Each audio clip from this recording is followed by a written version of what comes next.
Assalamualaikum warahmatullahi wabarakatuh. Alhamdulillahilladzi faddala bani adama bil ilmi wal amal ala jami'il alam. Wassalatu wassalamu ala sayyidina Muhammadin sayyidil arabi wal ajam wa ala alihi wa ashabihil kiram. Asyhadu an la ilaha illallah wa asyhadu anna Muhammadan abduhu wa rasuluh wa la haula wa la quwwata illa billah. Allahumma passalli wa sallim ala sayyidina Muhammadin wa ala alihi wa ashabihi ajma'in. Allahumma nawwir qulubana binuri hidayatika kama nawwartal arda binuri syamsika abadan abada birahmatika ya arhamar rahimin. Allahumma hdina siratal mustaqim siratal ladzina an'amta 'alaihim ghairil maghdubi 'alaihim waladdallin. Allahumma anfa'na bima 'allamtana wa 'allimna bima yanfa'una birahmatika ya arhamar rahimin. Amin ya Allah ya rabbal alamin ya mujibas sailin. Amma ba'du. Alhamdulillah, kita panjatkan puji dan syukur kehadirat Allah Subhanahu wa taala. Salawat dan salam semoga selamanya tercurah pada baginda kita Nabi besar Muhammad sallallahu alaihi wasallam, tak terlewatkan juga pada keluarga, para sahabat, para tabi'in, atba tabi'in, segenap kaum muslimin muslimat. Tentu kita berharap mudah-mudahan kita senantiasa mendapatkan keberkahan dari membaca salawat kepadanya, sehingga kita juga layak mendapatkan syafaat beliau yaumul qiyamah. Amin ya Allah ya rabbal alamin ya mujibas sailin. Yang saya hormati Ibu Kepala SMA Negeri 1 Pasawahan, Ibu Tanti Erlianingsih MPD. Yang saya hormati para Dewan Guru, staf TU, juga yang saya hormati Ibu Kasubag Tata Usaha di lingkungan SMA Pasawahan, staf TU dan Tata Laksana. Yang saya hormati anak-anakku sekalian yang Bapak cintai dan Bapak banggakan. Alhamdulillah, pada saat ini kita bertemu kembali dengan pengajian daring yang kita adakan setiap seminggu sekali, yakni pada hari Jumat. Alhamdulillah, pada kesempatan ini Bapak mendapat kesempatan kembali untuk menemui kalian semua dalam mengisi kegiatan kita hari ini. Kita berdoa mudah-mudahan kegiatan kita senantiasa diberkahi dan diridhai oleh Allah Subhanahu wa taala. Amin ya Allah ya rabbal alamin ya mujibas sailin. Pada pertemuan yang lalu kita sudah membahas bagaimana pentingnya pendidikan akhlak. Karena manusia itu akan dinilai dengan akhlaknya. Allah sekali lagi tidak akan melihat rupa kita, tidak akan melihat casing kita. Kalaulah kita melihat sapi tentu dengan beratnya, kalaulah kita melihat burung tentu dengan suaranya. Tapi ketika kita melihat manusia, tentu Allah tidak akan melihat itu semua. Allah akan melihat hati kita semua. Innallaha la yanzuru ila suwarikum walakinnallaha yanzuru ila qulubikum. Allah akan melihat hati kita semua. Ilustrasi itu menggambarkan bahwa ternyata harga manusia itu ada pada jiwanya. Nah, jiwa inilah yang dihiasi oleh akhlak sehingga jiwa kita menjadi mulia di sisi Allah Subhanahu wa taala. Anak-anakku sekalian yang Bapak cintai dan Bapak banggakan, ada beberapa peristilahan berkenaan dengan akhlak ini. Ada juga yang menyebut dengan etika, ada yang menyebut dengan norma, ada yang menyebut dengan budaya dan lain sebagainya. Tentu itu semua menjadi atau mempunyai term masing-masing. Akhlak ini adalah menunjukkan perilaku yang sumbernya berbeda dengan etika. Kalau etika itu betul sama-sama berbicara tentang baik dan buruk. Tapi baik dan buruk, etika itu diukur dengan budaya atau adat istiadatnya. Nah, sementara akhlak ukurannya adalah wahyu. Ini yang membedakannya. Maka oleh karena itu ketika akhlak adalah sumbernya wahyu, berarti kalau kita akan belajar tentang akhlak, kita harus menyelami dan mengetahui dasar-dasar ilmu akhlak itu melalui Al-Quranul Karim. Anak-anakku sekalian yang Bapak cintai dan Bapak banggakan, ketika kita akan mempelajari tentang akhlak, mana akhlak yang baik, mana akhlak yang buruk, tentu Al-Quran yang menjadi pijakannya. Salah satu contoh, Allah mensitir bagaimana yang dimaksud dengan akhlak yang baik itu. Kamu silakan buka surat Al-Furqan. Allah Subhanahu wa taala berfirman dalam surat Al-Furqan, wa ibadur rahmanil ladzina yamshuna 'alal ardi hauna wa idza khatabahumul jahiluna qalu salama.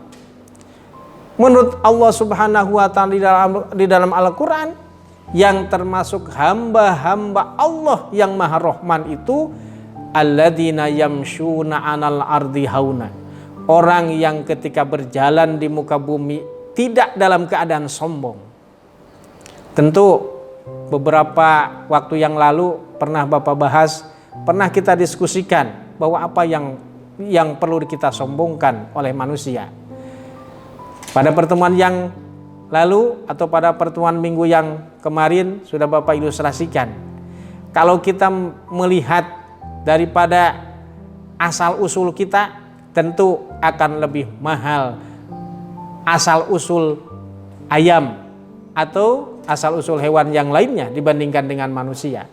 Contoh saja, asal usul ayam itu berasal daripada telur.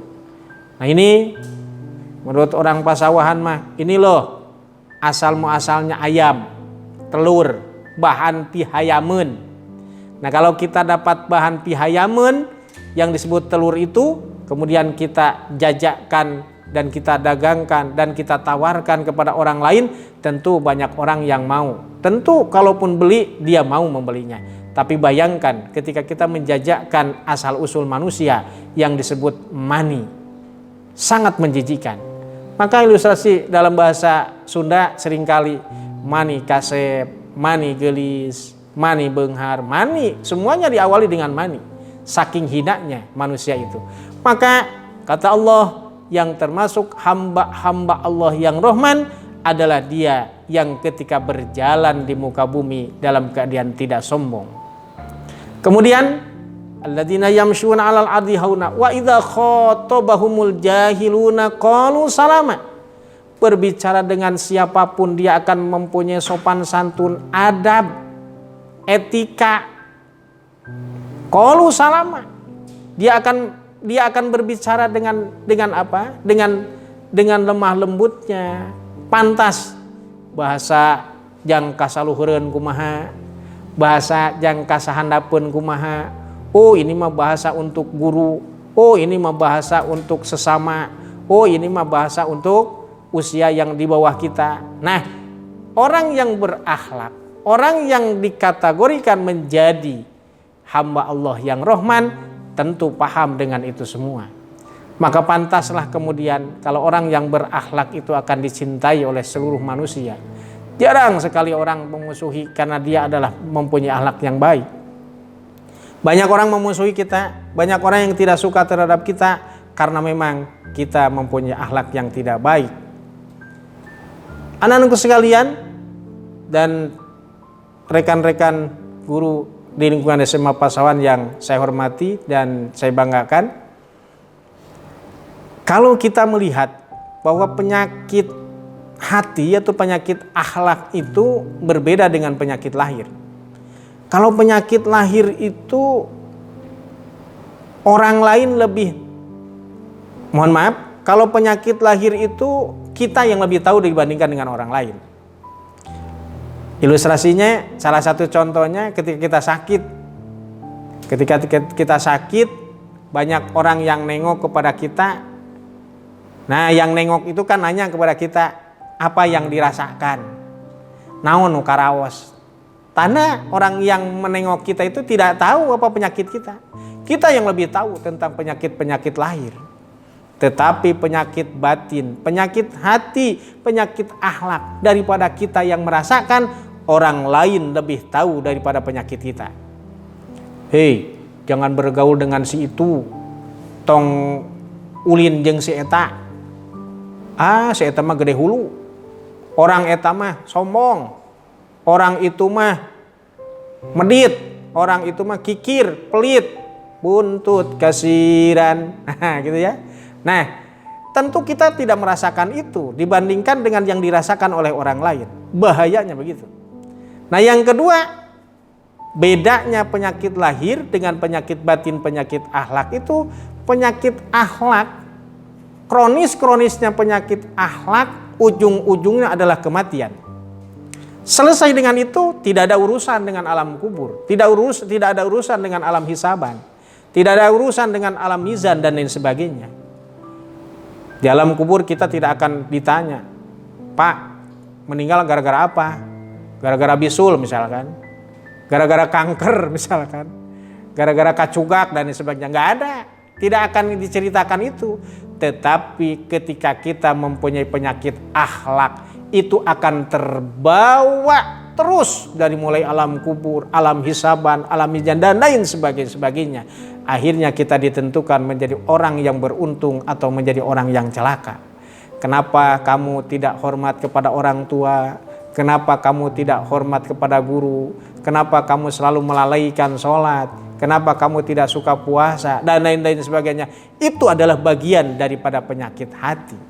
Maka oleh karena itu penting untuk kita kemudian membenahi diri, menghiasi diri dengan akhlak. Laulal akhlak lakanan nas kal bahaim. Ada peribahasa begitu. Kalaulah tanpa akhlak, niscaya manusia itu bagaikan binatang. Coba kita perhatikan binatang. Binatang semisal kambing, sapi. Kalau masuk ke mana? Ke taman, ke kebun-kebun orang lain. Dia tidak akan menanyakan ini kebun siapa, ini pohon mangga siapa, ini tempat siapa dan lain sebagainya. Yang dia pikirkan bagaimana akan mendatangkan keuntungan yang sebanyak-banyaknya. Kalau ada pohon mangga di kebun itu, dia tidak akan berpikir mangga ini ditanam oleh siapa, mangga ini siapa yang punyanya. Tidak akan berpikir, yang penting saya pengen mangga. Dipetiklah mangga itu. Daun sampo ditaruh daun sampo, diala sampo, diala naona tangkal. Akhirnya ketika dia berpikir bagaimana ya cara memasaknya, di rumah sudah tidak ada gas, tidak punya gas ini. Udah pokoknya tanaman ini atau singkong ini harus dimasak. Akhirnya dia berpikir secara praktis. Nah, akhirnya kemudian dia diambil kayu bakarnya, tabeak yang pagar-pagarna. Itulah bahaya orang yang tidak berakhlak. Maka ayo kita benahi, hiasi diri kita dengan senantiasa belajar dengan akhlak yang mulia sesuai dengan yang dicontohkan oleh Rasulullah Shallallahu Alaihi Wasallam. Nah, itu dalam surat Al-Furqan, wa idza khatabahumul jahiluna qalu salama. Jangankan dengan orang yang benar, jangankan dengan orang yang pinter, dengan orang yang bodoh saja dia ngomong salama, enak diterimanya, enak bahasanya, gitunya. Bahasa orang pasawahan matanya campah, tidak menghina, tidak menghardik dan lain sebagainya. Ini penting untuk kita telusuri dan untuk kita amalkan bersama agar kita hidup mulia di dunia dan di akhirat. Anak-anakku sekalian, salah satu akhlak yang bagus itu tentu karena kita adalah berada di dunia pendidikan, tentu yang berkenaan dengan mendidik dan mengajar. Syekh Al-Jarnuji yang mempunyai kitab populer dengan sebutan Ta'limul Muta'alim menjelaskan begitu gamblangnya bagaimana seorang siswa, seorang pelajar harus mempunyai tata krama, etika, sopan santun, akhlak ketika dia belajarnya. Bagaimana cara memilih ilmunya, bagaimana cara memilih temannya. Nah, bagaimana kemudian juga menghormati gurunya. Penting menghormati guru. Nah, bagaimana cara menghormati guru? Salah satunya yang dikutip oleh beliau, wa min ta'zimil ilmi ta'zimul mu'allim. Ya, salah satu penghormatan kita terhadap ilmu, kalau kita ingin mendapatkan ilmu yang bermanfaat, kita harus mengagungkan guru. Wa min ta'zimil ilmi, sebagian dari mengagungkan ilmu itu ta'zimul mu'allim, mengagungkan guru atau mu'allim. Bahkan Sayyidina Ali karramallahu wajhah, Sayyidina Ali pernah berkata bahwa beliau mengatakan ana abdu man allamani harfan. Bayangkan ini. Kata baginda Ali, saya ini merupakan hamba. Hamba teh cek urang mah pembantu. Saya ini merupakan hamba dari seseorang allamani harfan, yang mengajarkanku walaupun cuma satu huruf. Bayangkan oleh kita. Alhamdu, itu satu kalimat itu, bukan satu huruf. Alhamdu, satu huruf alif, dua huruf lam, tiga huruf ha, empat huruf mim, yang terakhir huruf dal. Alhamdu. Nah, ketika kita bisa mengucapkan alhamdu, itu sudah terkumpul 5 huruf, bukan satu huruf lagi. Nah, yang dimaksud oleh baginda Ali ketika orang mengajarkan A, sampai kita paham mengucapkan A itu. A, B, C, D. Nah, itu adalah seorang guru yang patut dimuliakan. Sehingga kata baginda Ali, walaupun mengajarkanku cuma satu huruf, wajib aku hormat kepadanya. Dengan bagaimana? Idza sya'a ba'a, ketika andaikan seorang guru yang mengajarkanku satu huruf itu menjualku, aku akan ridho. Andaikan yang mengajarkanku cuma satu huruf alif, gitu ya, sehingga aku bisa mengucapkan huruf alif itu kemudian menjualku, aku ridho untuk dijual oleh guruku yang mengajarkan cuma satu huruf itu. Bahkan kedinya insa'a ba'a wa insa'a i'taqqa. I'taqqa itu menjadikan hamba sahaya. Tuh. Nah, sekarang sudah terjadi pergeseran nilai. Jangankan mengajarkan satu huruf ya, bayangin aja kita bisa menulis. Walaupun tulisannya siga cacing kapoenya, tapi alhamdulillah kan kita sudah bisa menulis, sudah bisa membaca. Bagaimana tuh jasanya guru-guru kita? Masih ada orang yang tega menganiaya gurunya. Masih ada orang yang menghina gurunya. Ya, ketika ini sudah apa namanya? Sudah bergeser nilai. Maka oleh karena itu penting, ayo kita kembalikan kita untuk menghiasi diri kita dengan berakhlak ini. Nah, ada satu apa namanya? Bukan satu cerita ya, satu pengalaman ya. Ketika anaknya disuruh gurunya untuk melipat pakaiannya, menghardik, nyarekanlah ke guru nanti. Anak saya disuruh ke sini itu bukan untuk begituan, bukan untuk jadi pembantu. Tapi untuk apa?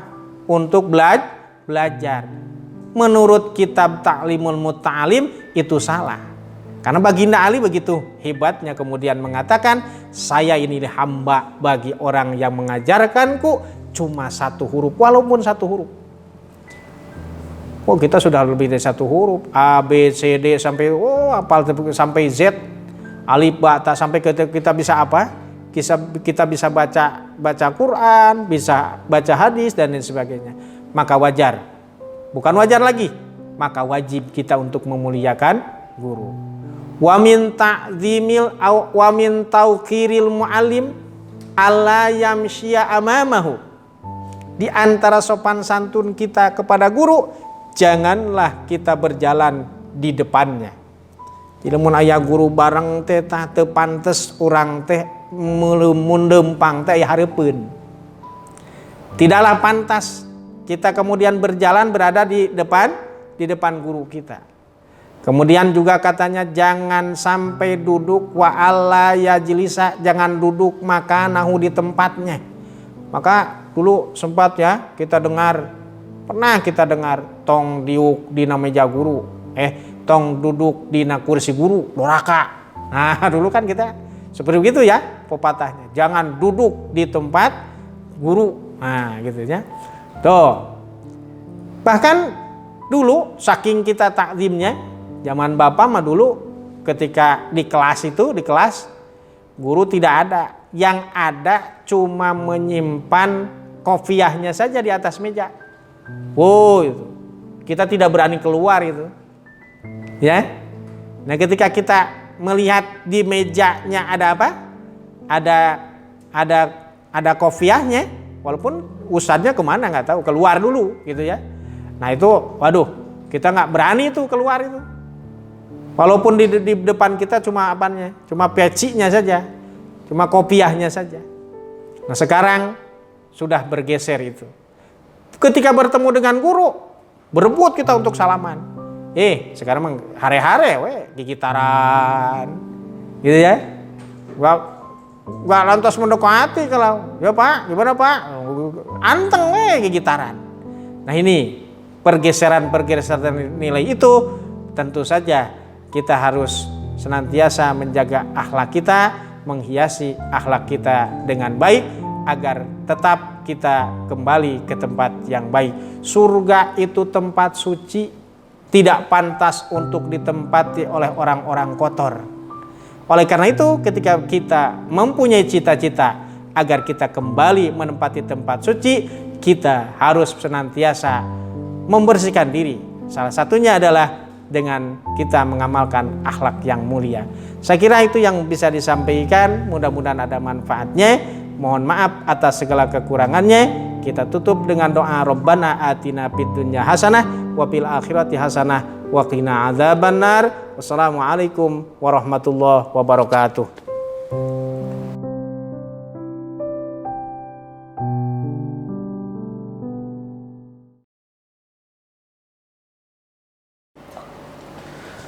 A'udzu billahi minasyaitonir rajim. Bismillahirrahmanirrahim. Alhamdulillahi rabbil alamin, hamdan yuwafi ni'amahu wa yukafi'u majidah. Ya Rabbana lakal hamdu kama yanbaghi li jalali wajhikal karim wa li azimi sultanik. Allahumma shalli ala sayidina Muhammadin salatan tunjina biha min jami'il ahwali wal afat wa taqdirana biha min jami'il hajat wa tutahhiruna biha min jami'is sayiat wa tarfa'una biha indaka ala darajat wa tuballighuna biha aqsal ghayat min jami'il khairati fil hayati wa ba'dal mamat. Allahumma anta rabbi la ilaha illa anta khalaqtani wa ana abduka wa ana ala ahdika wa wa'dika mastata'tu a'udzu bika min syarri ma sana'tu abu'u laka bi ni'matika alayya wa abu'u bi dambi faghfirli fa innahu la yaghfiru dzunuba illa anta. Allahumma ighfir lana dzunubana wa liwalidina warhamhuma kama rabbayana shighara. Allahumma ij'al wa usil misla sawabi ma qara'nahu min kalamikal qadim wa barakata ma talawnahu min kalamikal hakim wa ma qulnahu min qawlina la ilaha illallah wa ma sabbahnahu wa ma sallaina ala nabiyyika sayyidina Muhammadin sallallahu alaihi wasallam fi hadal majlisi hadiyata wasilatan minna nuhdiha wa nuqaddimuha ila hadrati Rasulillah sallallahu alaihi wasallam wa ila jami'il madhkurina ususon usulihi wa furu'ihi wa ajwajihi wa waladihi wa duriyatihi wa ahli baitihi. Allahumma ighfir lahum warhamhum wa'afihim wa'fu anhum. Allahumma la tahrimna ajrahum wa la taftinna ba'dahum. Allahumma ij'al fi kuburahum rawdatan min riyadil jannah wa la taj'al kuburahum hufratan min hufarin niran. Allahumma irfa' lahum ad-darajat wa dha'if lahum al-hasanat wa kaffir anhum as-sayyi'at wa adkhilhumul jannata ma'al aba'i wal ummahat. Allahumma ij'al fi kuburahum diya'a wa nura wa bahjata wa surura wa maghfirata wa hubura bi rahmatika ya arhamar rahimin. Ya Allah, ya Allah, Allahumma inna nas'aluka salamatan fid din wa afiyatan fil jasad wa ziyadatan fil ilmi wa barakatan fil rizqi wa taubatan qoblal maut wa rahmatan innal maut wa maghfiratan ba'dal maut. Allahumma hawwin alaina fi syakaratil maut wan najata minan nar wal afwa indal hisab. Rabbana la tuzigh qulubana ba'da idh hadaitana wa hab lana min ladunka rahmatan innaka antal wahhab. Rabbana hab lana min azwajina wa dhurriyyatina qurrata a'yun waj'alna lil muttaqina imama. Rabbana dhalamna anfusana wa illam taghfir lana wa tarhamna lanakunanna minal khasirin. Rabbana atina fid dunya hasanah wa fil akhirati hasanah wa qina adzabannar. Wa sallallahu ala sayyidina Muhammadin wa ala alihi washabihi wasallam. Bi fadli subhana rabbika rabbil izzati amma yasifun wa salamun alal mursalin walhamdulillahi rabbil alamin. Al-Fatihah. A'udzu billahi minasyaitonir rajim. Bismillahirrahmanirrahim. Alhamdulillahi rabbil alamin. Ar-Rahmanir Rahim. Maliki yaumiddin. Iyyaka na'budu wa iyyaka nasta'in. Ihdinas siratal mustaqim. Siratal ladzina an'amta 'alaihim ghairil maghdubi 'alaihim waladdallin. Wassalamualaikum warahmatullahi wabarakatuh.